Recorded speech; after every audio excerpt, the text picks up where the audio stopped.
Good afternoon, Dr. Goenka. Hello, Rajiv. Yes. Is India's auto industry truly global, sir? And has the government policy driven globalization? So let me first say that last year has been a very good year for the auto industry in India for most sectors, not all sectors. And a very big landmark that has been achieved is that India has now become the third largest passenger vehicle market in the world, overtaking Japan. That just happened a month ago. Now, if you say, is India truly global? I would say yes and no. Yes, in the sense that almost every major player around the world is in India today in different segments. Also, yes, in the sense that the products that are being now made in India are products that are fit for global markets in a large way. Whether you talk about the design aspects, you talk about technology that goes in, comfort, and so on and so forth, they're truly global products. But where we are still not global, in my viewpoint, is that India is not a global manufacturing hub in true sense. We are exporting only about 15% of our passenger vehicles compared to Japan, Germany,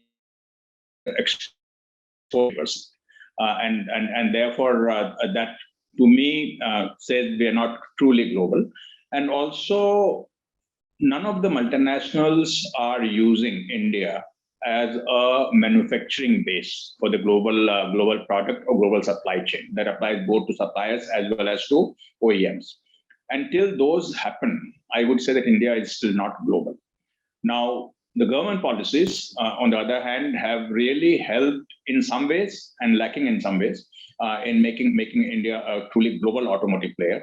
Where I think the government policies have really helped are in the areas of safety and emission, where Indian government has driven very aggressively, sometimes against the wishes of the automotive industry, but driven very aggressively, thankfully, to bring us on par with most advanced countries in emissions and safety, which helps us to sell our products outside India, which helps multinationals to make differential product for India and other parts of the world. So that's very helpful. But where I think some more help is required is in because advantage in exporting from India, because India doesn't have FTAs which give us the duty advantage in exporting from India compared to many other countries. And if those two things can be taken care of, then I think India can become truly global. Okay. So you feel that FTAs are very key to becoming global? I think FTAs are very important because, say, for example, if you look at Europe, any vehicle exported from India to Europe today attracts about, if I'm not wrong, 10% import duty, whereas vehicles exported from Korea to Europe does not attract any import duty, or maybe very marginal. And that is an 8 to 10% cost disadvantage for vehicles coming from India. And that's a very big sort of hurdle to overcome, even for a low-cost country like India to have 8 to 10% disadvantage. What else does India need to become truly global, sir? Well, I think if we were to look at where India is today in the automotive market, we have taken care of domestic market in a big way.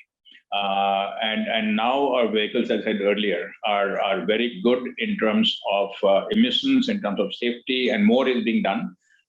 Very good in technology, overall design, quality has reached a level which is international quality, global quality. So I think now we need to go into a mission mode of saying that we now need to become a global player. That means focus on export, focus on making India a manufacturing hub.